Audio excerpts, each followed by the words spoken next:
Então, a primeira fase do 25º Exame de Ordem veio não tão simples quanto a primeira fase do 24º, mas também veio longe de ter a dificuldade do 23º. A gente notou uma regularidade nas questões, a FGV insistindo na interdisciplinaridade, em alguns pontos a gente notou isso seguramente, e já estamos identificando algumas questões passíveis de recurso, tá? A gente vai analisar com mais cuidado e vai divulgar aí ao longo da semana as razões recursais. Ao que já troquei uma ideia com os professores, há uma probabilidade de recurso na parte de ética e também lá na parte de processo penal. Vamos discutindo, estamos aqui de olho para não deixar nada escapar. Eu espero que você tenha ido bem e agora você volta para fazer a segunda fase, a preparação para a segunda fase, cujo estudo é diferente, na verdade. Agora você vai direto na área de sua predileção. Um grande abraço e passar é fácil.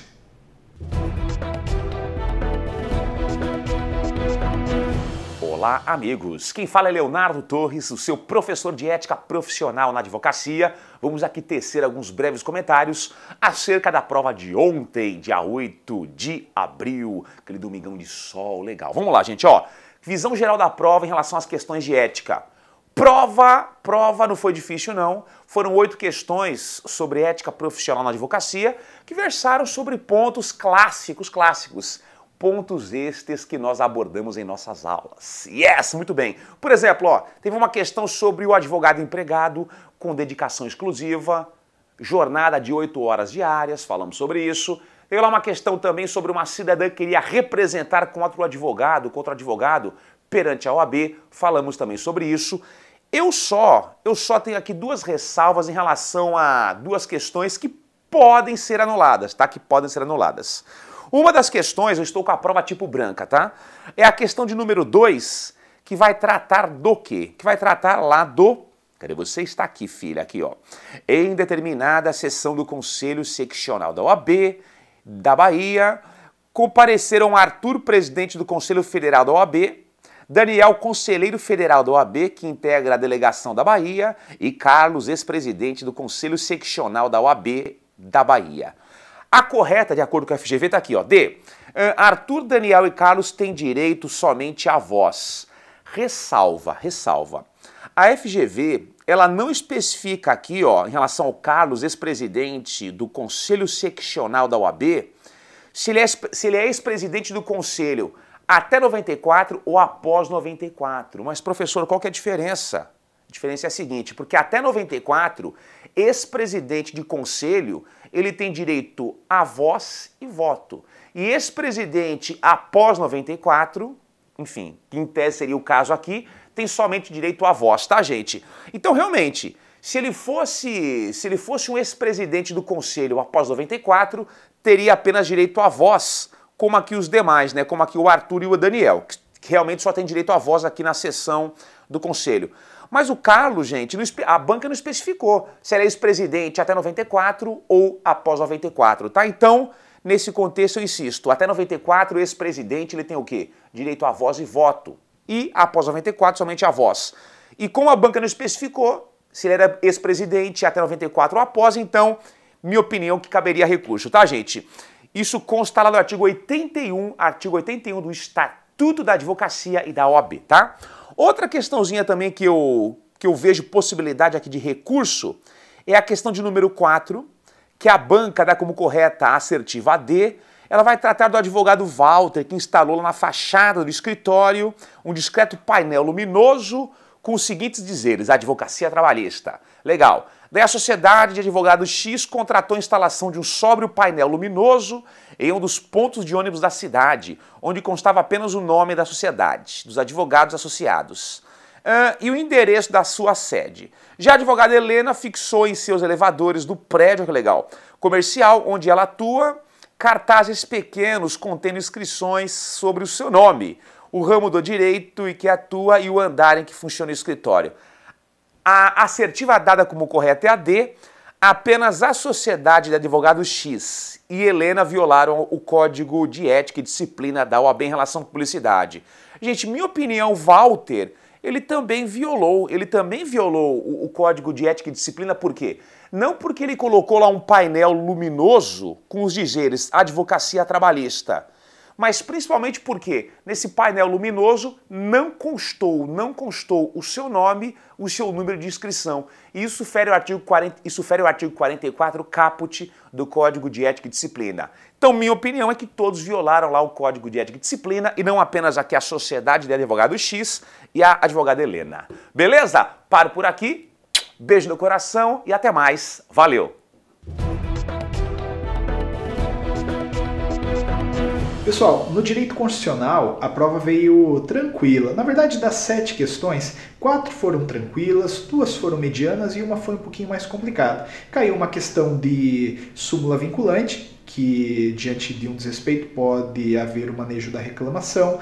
Caiu uma questão sobre nacionalidade, a gente notou que o brasileiro naturalizado pode ser extraditado por tráfico a qualquer tempo, falamos muito sobre isso ao longo das nossas aulas. Caiu a intervenção também, eu estava apostando na intervenção por força do momento circunstancial atual, era uma intervenção federal provocada por requisição, né? Dependíamos de uma manifestação do Procurador-Geral da República.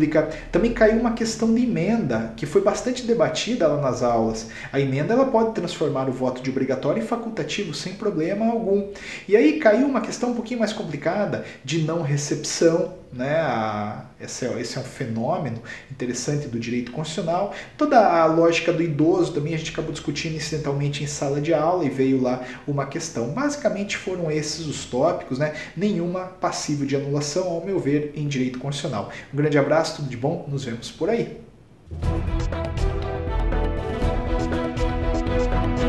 Olá, meus amigos! Aqui é Leonardo Torres, o seu professor de Direito Administrativo. Vamos aqui tecer breves comentários acerca das questões de Direito ADM do 25º Exame de Ordem. Vamos lá, gente, visão geral da prova, ó. Prova tranquila, questões inteligentes e o melhor, elas versaram sobre temas que nós abordamos em nossas aulas. Yes! Por exemplo aqui, vamos aqui comentar algumas, ó. Por exemplo, aqui a questão de número 27, vai tratar do Ricardo, servidor federal, que reincidiu em infrações leves. Suspensão. Mas, professor, aqui a correta é a C. Sindicância, ele pode ser suspenso por até 30 dias. Mas a suspensão, de acordo com o artigo 130 aí do Estatuto dele, a Lei 8.112, não seria por até 90 dias? Seria. Só que notem o seguinte, que foi instaurada uma sindicância. E da sindicância só pode resultar uma advertência ou suspensão de até 30 dias, tá? Então, realmente, aqui a correta é a C. Outra aqui interessante, gente, a questão de número 28, Raimundo Prefeito praticou um ato de improbidade, utilizou um bem público para fins pessoais, é improbidade, e para o prefeito é também o crime de peculato uso, hein? Não se esqueçam, decreto 201 de 67, decreto-lei 201 de 67 prevê que o prefeito pratica o peculato uso.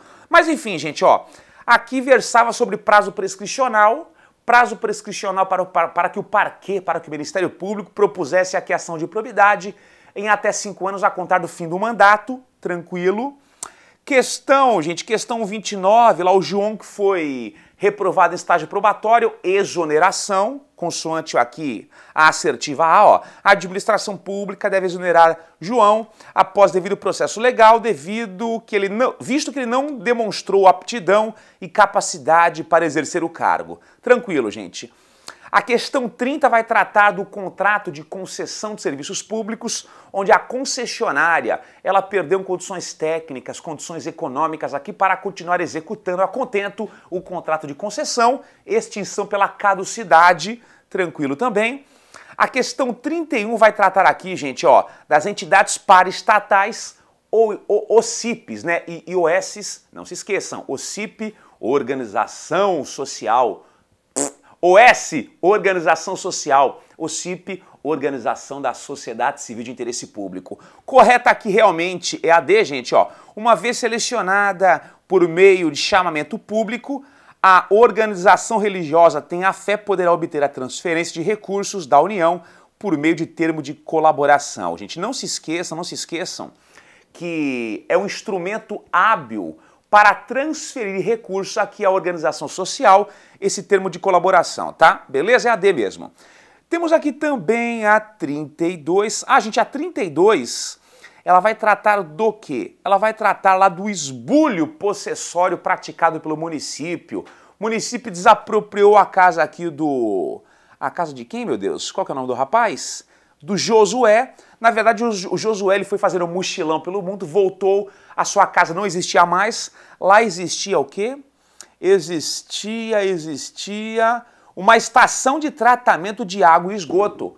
O município desapropriou sem notificá-lo, sem indenizá-lo, sem garantir a ele o contraditório e ampla defesa. Desapropriação indireta, caberá a ele constituir um advogado, um causídico, você, para propor uma ação de desapropriação indireta buscando uma indenização.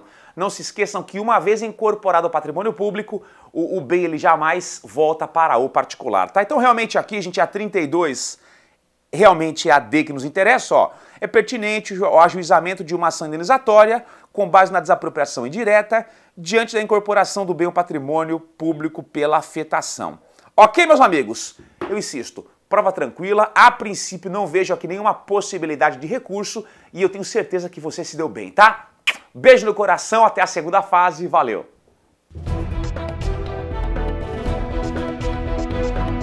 Olá, futuros advogados, tudo bem com vocês? Espero que todos tenham feito uma excelente prova nesse domingo. Pois bem, nós vamos aqui rapidamente, pessoal, comentar as nossas impressões sobre a prova, tanto de processo penal quanto de direito penal, e também rapidamente falar aqui sobre se haveria ou não a possibilidade de recurso. Bom, acho que essa é a grande questão, a maioria está vendo esse vídeo por conta disso. Eu já vou aqui passar a minha opinião. Sinceramente, eu acredito que não há nenhuma questão passível de recurso em direito penal e processo penal. Há uma questão ali de processo penal que talvez forçando um pouco você possa tentar recorrer de um ponto. Eu vou mencionar, é uma questão que falava sobre a retratação no âmbito da Lei Maria da Penha. Tá? Mas então olha só, no ponto de vista geral, a prova manteve o mesmo padrão, 6 questões de penal, 6 questões de processo penal, e o grau de dificuldade foi médio, né? Como já é comum em provas da OAB, né? A gente tem aí um grau de dificuldade médio, realmente que a gente encontra questões possíveis de serem realizadas, né? Mas também exigia, claro, um prévio conhecimento aí por parte do candidato. Vamos lá, direito penal. Caiu uma questão sobre tentativa de homicídio qualificado, né? Haviam algumas alternativas que falavam sobre tentativa de suicídio. Não, ela quis matar lá o companheiro, ela tentou matar ela própria também, mas aí para ela, no caso, não haveria delito nenhum, né? Mas como ela tentou matar ele enquanto ele estava dormindo, então homicídio qualificado, porque impossibilitou a resistência da vítima, e também pelo fato da asfixia, né? Ela tentou matá-lo com um emprego de gás, né, que poderia vir a asfixiá-lo. Outra questão que falou sobre extraterritorialidade incondicionada, um camarada que trabalhava num Banco do Brasil lá em Portugal. Veja, funcionário público para fins penais. Nesse caso também, posso aplicar a lei penal brasileira? Sempre, artigo 7º, inciso 1, as hipóteses são todas de extraterritorialidade incondicionada. Detalhe, aí tinha uma pegadinha. O artigo 8º diz que realmente se as penas forem iguais, é possível quando no Brasil, se a pessoa for condenada, computar a pena que ele cumpriu já em Portugal. Beleza? Se fossem diferentes, daria para atenuar a pena brasileira. Também caiu uma questão sobre revogação de livramento condicional, né? Pessoal, artigo 83 e seguintes do Código Penal. Veja, se a pessoa durante o período de prova pratica um novo crime, é obrigatória a revogação. Detalhe, não pode obter nenhuma outra no caso dele, pelo fato de que, primeiro, quando você perde a revogação, quando você perde o livramento condicional, você não pode obter outro, tá? Por aquele mesmo crime. Mas o novo delito foi crime hediondo, ele já estava condenado por crime hediondo anteriormente. Olha só, hein? Reincidente específico em crime hediondo não tem direito a livramento condicional. Continuando, uma questão moleza, inimputabilidade do agente, uma moça que tinha menos de 18 anos quando acabou desferindo alguns golpes de faca na sua amiga. Então, né, não tão amiga assim. Nós temos aqui um caso simplesmente de inimputabilidade.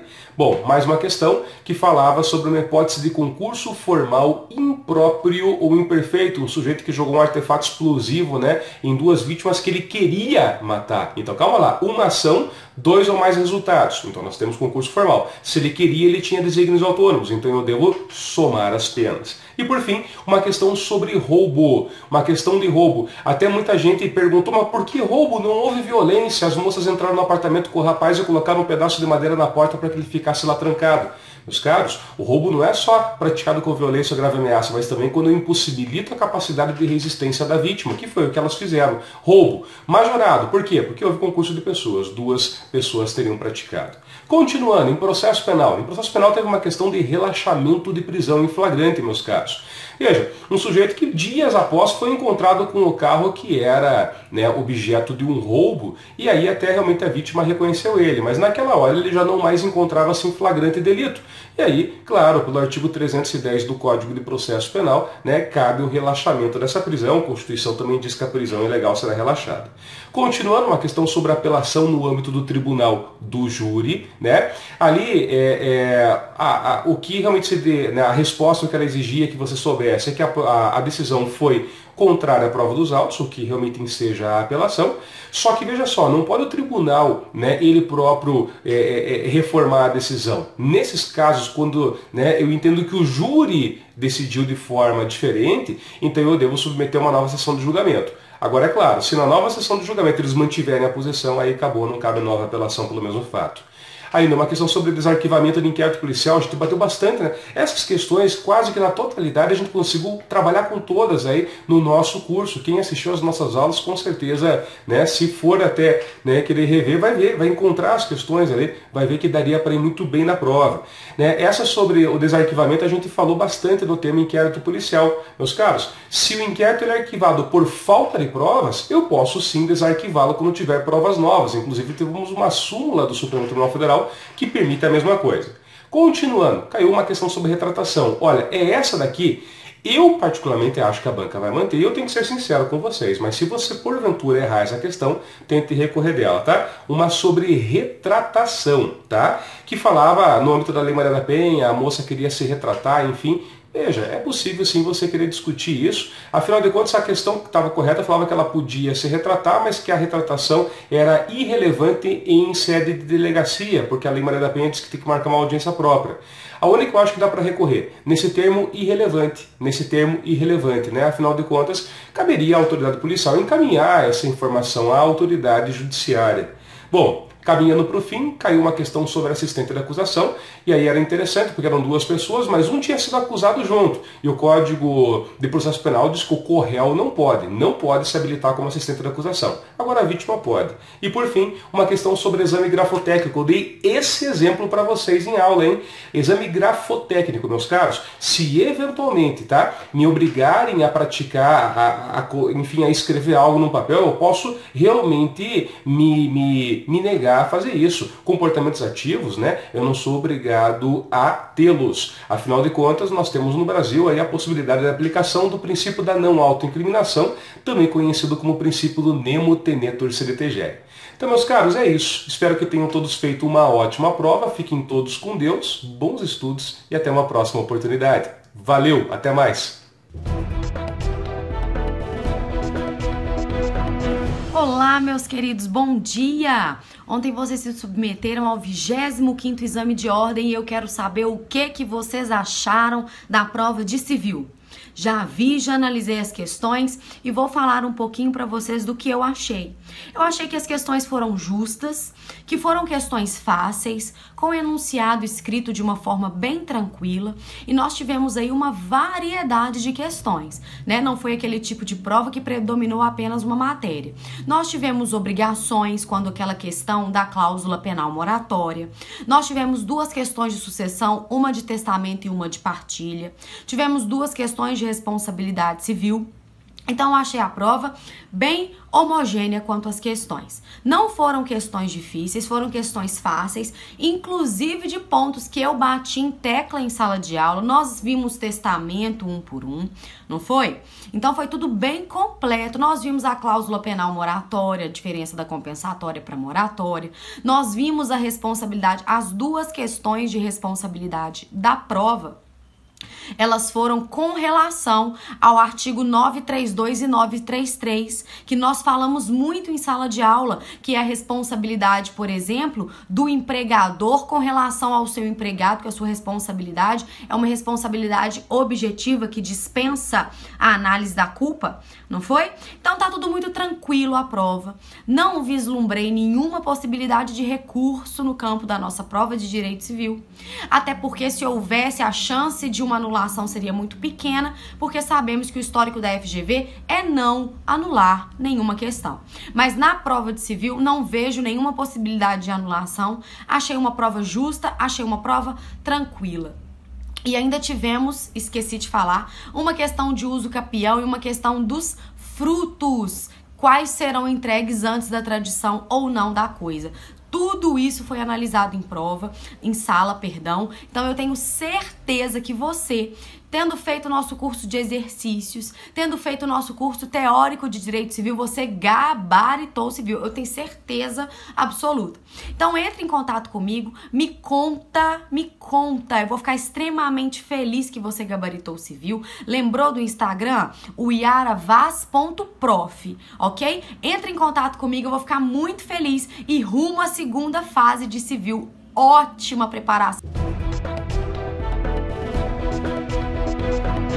Olá, queridos alunos da Prova Concursos, tudo bem? Eu sou o professor Guilherme Correia, professor de Direito Processual Civil. Estou aqui nessa noite de domingo, analisei a prova do exame de ordem e vou fazer alguns comentários breves aqui sobre Direito Processual Civil. Uma questão a gente pode pensar num recurso, tá? Eu vou deixá-la por último, vou falar das demais. Então, primeira questão de prova branca, 52, questão 52, a 51 é que tem um recurso. Divórcio consensual, questão dentro do termo da lei, mas muito específico, um padrão um pouco diferente da FGV, cobrou um procedimento especial muito específico, o que ele exigiu desse procedimento. Lembrando que se há filho incapaz, se há nascituro, não pode ter divórcio extrajudicial, tá? O segundo ponto, questão 53, legitimidade na ação civil pública, uma questão inovadora para o padrão FGV recente, por quê? Porque fazia tempo que não cobrava ACP, fazia tempo que não cobrava lei fora do código e cobrou, mas era uma questão tranquila sobre legitimidade da associação para entrar com a ACP. E muitos alunos na dúvida sobre o fato da Defensoria Pública ter entrado, isso dispensa ou não a atuação do MP? Jamais. O MP sempre participa da ação civil pública, se não for o autor, atua como custos legis, tá? A terceira questão que eu vou analisar, audiência de conciliação e mediação, lembrar que se a parte falta sem justificativa, isso é ato atentatório à dignidade da justiça, com possibilidade de multa de até 2%, sempre revertida ao Estado, tá? Então tá certinho o gabarito, não tem muito o que discutir aqui. A outra, a questão da contestação e ilegitimidade, isso já caiu. O primeiro exame de ordem que cobrou o novo CPC, ele trouxe uma questão dessa, que é aquela situação que na contestação você alega ser parte ilegítima e traz o legitimado correto. Não há mais a nomeação autoria como intervenção de terceiro no código, como mencionava uma das alternativas, tá? A outra questão, honorários, bem tranquilo. Se você não consegue honorários na sentença, o juiz não fixa e você não recorre disso, você pode entrar com ação autônoma. Poderia ter recorrido, poderia ter obtido os honorários naquela mesma ação, mas como não conseguiu, como transitou em julgado, precisa de ação autônoma e isso é permitido, o que não era permitido no código antigo, tá? A outra questão sobre recurso especial interposto contra acórdão, e esse acórdão também houve contra ele embargos de declaração. Se os embargos não alteraram esse acórdão em nada, tá? Nessa situação não há necessidade de reiteração das razões de recurso especial. E aí a 51, então foram 7 questões desse exame, né? Seguindo um padrão novo da FGV, que já vem alguns exames cobrando 7 questões de processo civil, dada a importância da matéria, trouxe uma questão de competência. E a alternativa considerada como correta diz aquela que a parte pode alegar a incompetência relativa, não aquela da preliminar na contestação. Aquela está errada porque a incompetência territorial ela é relativa e não absoluta. O erro daquela alternativa é esse. Aqui ele considerou como correta a possibilidade de você poder arguir a ilegitimidade antes mesmo da audiência de conciliação e mediação. Podemos ter recurso aqui pelo seguinte: A audiência de conciliação e mediação, em regra, ela é feita antes da contestação. Por quê? Porque o réu é citado para comparecer a essa audiência. Se nessa audiência não há acordo, abre-se o prazo de 15 dias para apresentação de contestação. E aí então é o momento de você arguir em preliminar a incompetência. Professor, mas por que ele considerou como correta essa alternativa, dizendo que eu posso apresentar a alegação de incompetência relativa antes mesmo da audiência?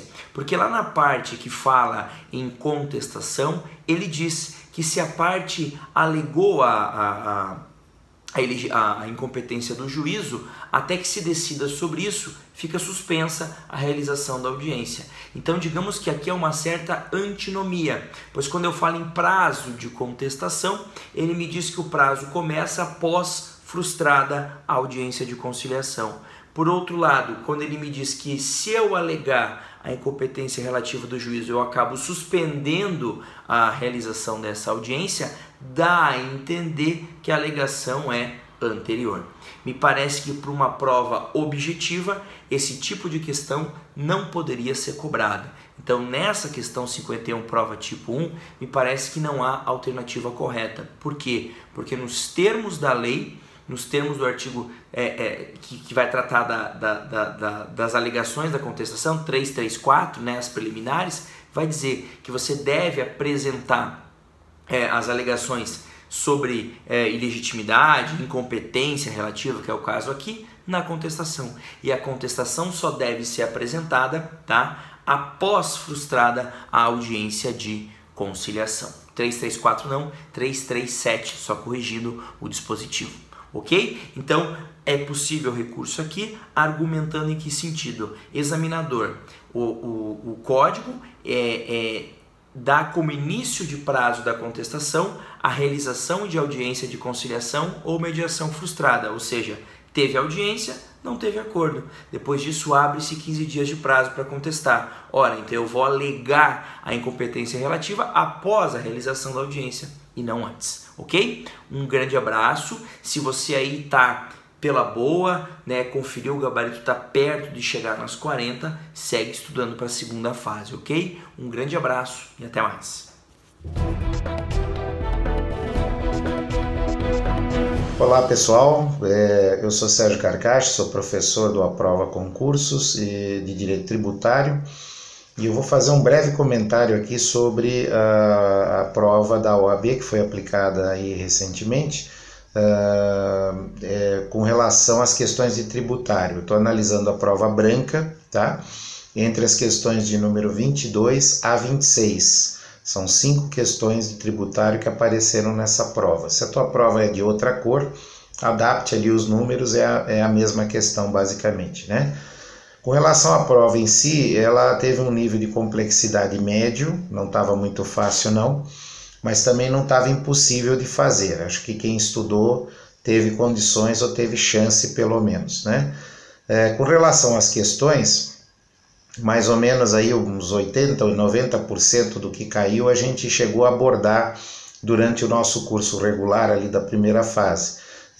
Tratou-se de prescrição na primeira parte, né, na primeira questão, falou-se de remissão e moratória, que são causas, né, de suspensão e extinção do crédito tributário, foi falado lá da questão da incorporação, né, a transferência de responsabilidade na incorporação. Então, ao longo das nossas aulas, nós fomos pincelando alguns tópicos ali que acabaram aparecendo na prova. Por exemplo, a questão que trata da transferência da responsabilidade de multas, no caso de incorporação. Isso a gente não falou especificamente durante o curso da incorporação, mas foi falado como regra geral para os casos de transferência, né, que foi comentado que na transferência a interpretação do STJ é de que transfere inclusive também as multas, né, e não apenas os créditos tributários. Isso acabou aparecendo num caso específico que é a incorporação na questão de número 26 da prova branca. E a posição do STJ, inclusive, segundo o tema de recurso repetitivo 382, do Superior Tribunal de Justiça, que entende que transfere os tributos e também as multas, né?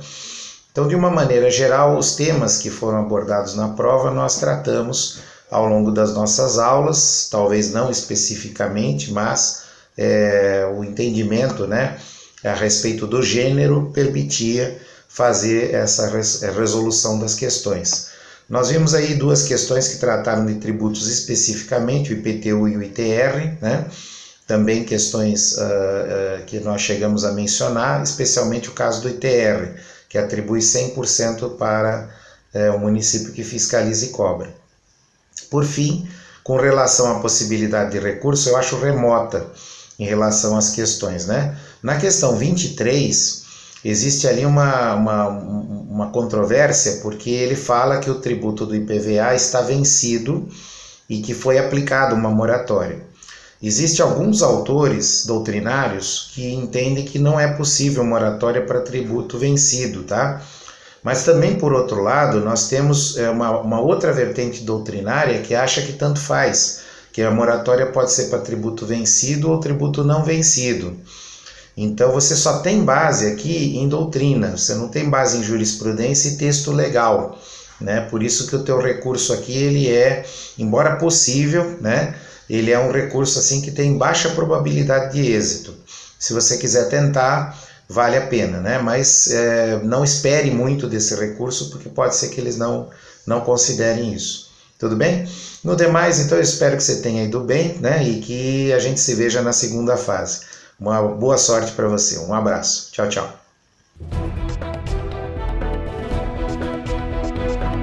Bom dia, meus queridos! Vocês ontem se submeteram ao 25º exame de ordem e eu quero comentar com vocês aqui o que eu achei das duas questões de direito do consumidor.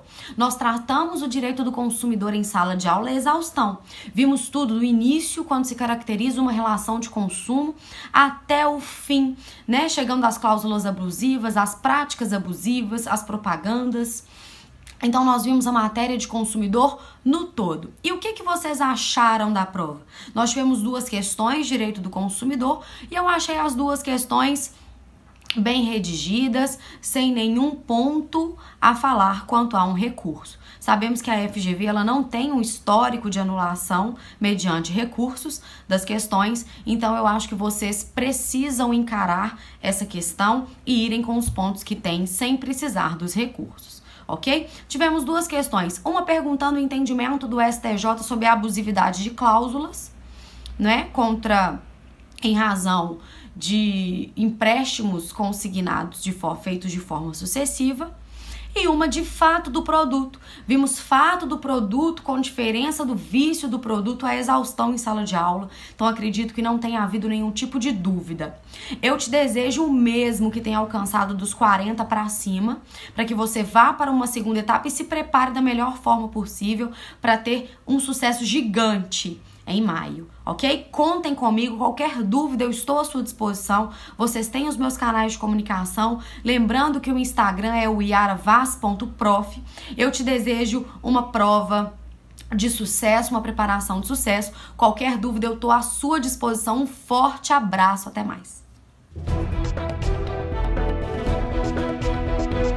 Olá, você que realizou a primeira fase do 25º exame da ordem agora no último domingo. Vou comentar com vocês as duas questões de direito ambiental. Primeira questão: Josimar é réu numa ação civil pública sobre direito ambiental e quer realizar um termo de ajuste de conduta. É possível? Não. Alternativa correta: não é um direito subjetivo o direito do Josimar. Por quê? Porque o Estado também tem que querer firmar este termo de ajuste de conduta, ok? Então nós trabalhamos isso na primeira fase, lembre-se disso, e é preciso o consentimento de ambas as partes para firmar esse termo de ajuste de conduta, ok? Próxima questão sobre direito ambiental. A questão fala sobre a Política Nacional de Resíduos Sólidos. Okay? 2 estados querem celebrar um consórcio para estabelecer as obrigações e procedimentos operacionais relativos aos resíduos sólidos de serviço de saúde gerados por ambos os municípios. A resposta correta está no artigo 45 da lei que fala sobre os resíduos sólidos, que é a Lei de Política Nacional dos Resíduos Sólidos. Porque é válido sim essa celebração e os municípios terão prioridade em financiamento de entidades federais de crédito para o manejo desses resíduos sólidos, ok? Então espero que vocês tenham acertado as duas questões. As questões são relativamente tranquilas, questões que estão específicas na lei, então questões que são claras na lei. Espero que vocês tenham acertado e espero vocês aqui na segunda fase na prova concurso, ok? Até mais! Olá, futuros advogados e futuras advogadas, que eu espero, torço e acredito que estão hoje mais próximos de concretizar esse tão importante objetivo. Eu estou aqui na minha casa e eu acabei de dar uma olhadinha nas questões da prova de vocês, do 25º Exame da Ordem, que contemplaram temas relacionados ao direito internacional. Basicamente, nós tivemos 5 questões aí que trataram de temas correlatos ao direito internacional, 3 questões do direito internacional mesmo, 2 delas do direito internacional dos direitos humanos, a questão 15, a questão 18, a questão 20 e a questão 21, e também a questão 19, né, com algumas, essas 4 que eu mencionei para o primeiro, né, a 15, 18, a 20 e a 21, com temas que foram trabalhados por nós na nossa disciplina de Direito Internacional, e a questão 19 com um enfoque que recai de forma mais específica no Direito Internacional dos Direitos Humanos. Eu queria comentar então com vocês um pouquinho a respeito dessas questões, né, para que a gente veja aí bem direitinho o que o seu examinador, o que a FGV cobrou aí na sua prova a respeito desses temas. Então, vamos lá, pessoal, vamos olhar um pouquinho para a questão de número 15, né? A questão de número 15 foi uma aposta minha, inclusive, para a prova, né? Eu havia comentado com vocês que eu acreditava que seria cobrado de vocês no exame uma questão a respeito de extradição de brasileiros, né?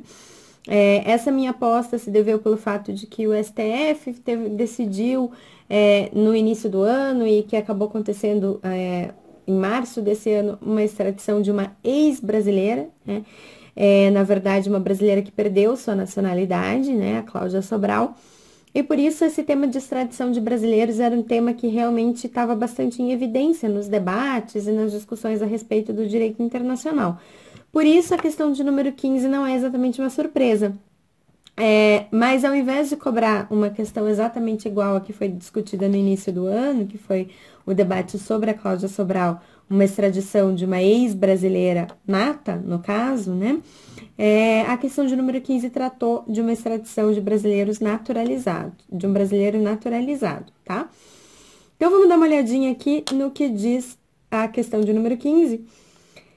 Dizia lá o seguinte: Jean Oliver, nascido em Paris, na França, naturalizou-se brasileiro no ano de 2003. Então, essa informação é importante, que você poderia grifar aí na sua prova, a de que o Jean Oliver era um brasileiro naturalizado. Naturalização essa que aconteceu em 2003.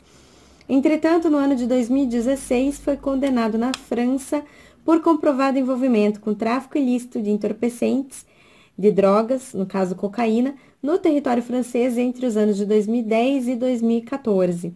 Antes da condenação, em 2015, o Jean passou a residir no Brasil. A França, com quem o Brasil possui tratado de extradição, requer a imediata extradição do Jean, a fim que cumpra naquele país a pena de 8 anos a qual foi condenado. Apreensivo, Jean procura um advogado e o questiona acerca da possibilidade de o Brasil extraditá-lo. O advogado então responde que, segundo o sistema jurídico constitucional brasileiro, há extradição, e a resposta que você deveria ter assinalado aqui, pessoal, é a letra C. Pelo menos na prova de número 1, na prova branca, que é a que eu estou olhando aqui, que diz: é possível, pois a Constituição Federal prevê a possibilidade de extradição em caso de comprovado envolvimento com tráfico ilícito de drogas, ainda que praticado após a naturalização. Vejam aqui, pessoal, que inclusive a sua naturalização foi anterior aos crimes, né? Mas, de fato, a previsão normativa da nossa Constituição é que os brasileiros natos não serão extraditados e os brasileiros naturalizados poderão ser extraditados em duas hipóteses, que é a hipótese de envolvimento com tráfico ilícito de entorpecentes e drogas afins, ou a hipótese de cometimento de crime comum, neste caso, necessariamente antes da naturalização. Então, o Jean se enquadra nessa hipótese, né? Ele cometeu o tráfico ilícito de drogas e ele era um brasileiro naturalizado, portanto, passível de ser extraditado. Essa é a resposta da sua questão, que cobrava exatamente aí a literalidade do artigo 5º da nossa Constituição, o parágrafo que fala, o inciso, né, que fala sobre extradição de brasileiros.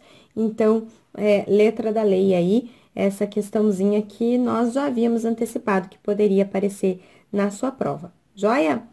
Pessoal, questão de número 18 é uma questão que trata de direitos humanos, mas que vai tratar da questão da migração. E aí, eu gostaria que a gente lesse essa questão juntos, né, para a gente ver o que ela nos traz de interessante, né? Então, a questão de número 18 diz o seguinte: você foi procurado como advogado por representantes de um Centro de Defesa de Direitos Humanos, que lhe informaram que o governador do estado, justamente com o ministro de Justiça do país, estavam articulando a expulsão coletiva de um grupo de haitianos que vive legalmente na sua cidade. Na iminência de tal situação e sabendo que o Brasil é signatário da Convenção Americana sobre os Direitos Humanos, assinale a opção que indica, em conformidade com a Convenção, o argumento jurídico a ser usado. Embora essa questão trate da Convenção Americana sobre Direitos Humanos, que não foi objeto especificamente da nossa aula, por tratar de ser um tema mais correlato à disciplina de Direitos Humanos, a gente tratou da questão da migração, inclusive com foco na nova lei de migração, né? E a expulsão coletiva é uma vedação constante nessa lei de migração, assim como a questão dos haitianos, né? Fica bem evidente porque eles são migrantes, eles não são refugiados, eles são migrantes que vieram com um visto de acolhida humanitária, que ainda não estava plenamente regulamentado na lei anterior, no Estatuto do Estrangeiro, quando os haitianos vieram, mas que agora possui previsão legal na nova lei de imigração e tudo mais, né? E a própria questão te dizia, né, que os haitianos estão vivendo legalmente, então eles têm esse visto, né? Por isso, a resposta correta que vocês deveriam assinar aqui é a letra D, que diz que a pessoa que se acha legalmente no território de um estado tem direito de circular nele e de nele residir em conformidade com as disposições legais. Além disso, é proibida a expulsão coletiva de estrangeiros. Letra D na prova 1 aqui, que é a que eu estou olhando, tá legal? Aqui, né, algumas alternativas falavam de instrumentos normativos a respeito de refugiados, então era interessante que você lembrasse, né, do conceito do migrante que nós trabalhamos, que não se confunde com o conceito de refugiado, e o haitiano é um imigrante, né, embora muitas vezes na imprensa ele seja chamado de refugiado, e também a questão de que ele veio para cá com visto de acolhida humanitária, e, portanto, são migrantes regulares que devem ter o direito de permanecer no país plenamente assegurado. Então, o gabarito aí da questão número 18, também sem maiores problemas, né? A pessoa que se acha legalmente no território tem o direito de circular nele, de nele residir em conformidade com as disposições legais. Além disso, não se pode falar em expulsão coletiva. Joia? Pessoal, também temos aí a questão de número 20, né? E aí, mudando um pouquinho o nosso enfoque para o direito internacional privado, né? A questão de número 20 fala o seguinte: o Ernesto concluiu doutorado em Direito em prestigiosa universidade situada em Nova York, nos Estados Unidos, e pretende fazer concurso para o cargo de professor em uma universidade brasileira. Uma das exigências para a revalidação do seu diploma estrangeiro é que ele esteja devidamente legalizado. Essa legalização de documento estrangeiro deverá ser feita mediante, e a resposta correta aqui seria o apostilamento pela Convenção da Apostila de Haia, da qual o Brasil e os Estados Unidos fazem parte. Essa questão um pouco diferente aí, foge um pouco das questões clássicas que costumam ser cobradas pela prova da OAB, mas ela fala da Convenção da Apostila de Haia, que é uma importante convenção que foi ratificada e que entrou em vigor pelo Brasil em 2015 e entrou em vigor aqui no Brasil em 2016. E ela estabelece justamente um sistema simplificado para a legalização dos atos nacionais, para que sejam comprovados no exterior e vice-versa, né? Então, um sistema unificado aí de reconhecimento de documentos públicos mesmo, né? Públicos, enfim. E aí, então, essa convenção, ela é o enfoque dessa questão que vai determinar, então, que vai determinar a sua resposta, né? O apostilamento pela Convenção da Apostila de Haia, da qual Brasil e Estados Unidos fazem parte. São mais de 100 países signatários da Convenção. O Brasil, então, veio a fazer parte da Convenção em 2016. Estados Unidos também faz parte da Convenção. E as outras questões versavam sobre a necessidade de passar por consulado. E aí você conseguia quase que por eliminação, né? Porque a letra B fala consularização no consulado, a letra C fala por notarização no consulado e a letra D fala sobre apostilamento, segundo a Convenção de Haia, no consulado. E justamente o que a Convenção de Haia traz de inovação é a desnecessidade de se passar pelo trâmite de consularização dos documentos, que era o trâmite exigido anteriormente. Então, essa realmente é a grande diferença trazida pela Convenção. Então, por eliminação, você poderia concluir pela letra A também, tá bom, pessoal? Queria comentar com vocês, por último, a questão de número 21.